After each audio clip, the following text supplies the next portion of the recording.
السلام عليكم ورحمة الله وبركاته. ازيكم يا جماعة عاملين ايه؟ والله ده انا هعمل لكم حاجة يا جماعة. اتحرمنا من البيض من ساعة ما كان عادل واحدة ب3 جنيه. قلت لمراتي ابني انا نفسي في بيضة يا بنتي، نفسي في بيضة. جبنا فرخة اهو، بالله انا هاتلنا فرخة يا بنتي يمكن نلاقي فيها بيض. اقسم بالله لسه هنا فتحنا ولا عملنا اهي.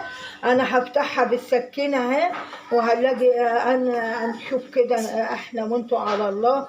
بسم الله الرحمن الرحيم، الله اكبر ولله الحمد. شوف الفرخه دي هاي يا فاتن. بسم الله بسم الله، الله اكبر. انا هشوف يا بنتي. جبنا فرخة عشان البيضة يا جماعة. جبنا فرخه عشان البيضه اهي، والله بفتح فيها اهي هطلع. استنى مع ستك هتشوف اهي. استنى اما اشوف كده. بسم الله توكلنا على الله. لو فيها بيضة اعمل لك اللي انت عاوزاه، لو ما فيهاش مش هعمل حاجة. بالله العلي العظيم يا جماعة. ايه والله فيها، ده فيها. اللهم صل على النبي. الله اكبر، الله اكبر. اعمل فرح يعني. اهو والله العظيم. هاتي يا بنت ابني حطي. اقسم بالله وبالطين. اقسم بالله. بسم الله ما شاء الله. الله اكبر الله. شوفوا ربنا بيكرم الغلبان يا عيني. جبنا عشان بيضة. اقسم بالله اهي اهو، اقسم بالله اهو. بصي على الكاميرا اللي الله اكبر، الله اكبر، الله اكبر.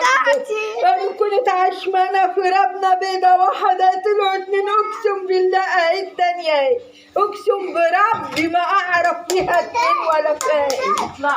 ايه رايكم يا جماعه؟ ايه رايكم؟ انا نفسي في البيضة. اقول لمرتي ابني هاتي فرخه يمكن يا بنتي نلاقي فيها بيضة. اقوم الاقي بص والله العظيم اقسم بالله. بتعيطي ليه؟ خلاص عشان انا كنت معشمة بيضة ربنا بعت 2 والله. مش البيض الصغير لسه جواها. حطي ايدي هاتي صور البيض وايدي. بصي يا بنتي.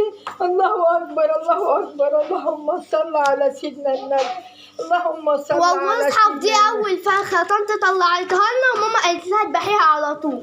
ما نقيناش حاجة غيرها، ولا قلنا فيها بيض ولا ما فيهاش بيض. اللهم صل على النبي. وشك حلو يا فاتن. بصي عشان تعرفوا بس على طول.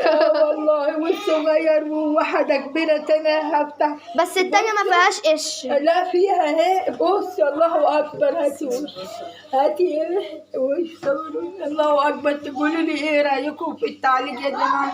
لما يكون اقول لمراتي ابني روحي هاتي فرخه عشان يمكن نلاقي فيها بيضه. اقسم بالله ما اعرف فيها بيضتين الا دلوقتي اهو قدام منكم اهو. والمصحف يا جماعة احنا وبطلع وادي كل حاجه قدام منكم بنضفها. والسلام عليكم ورحمه الله وبركاته.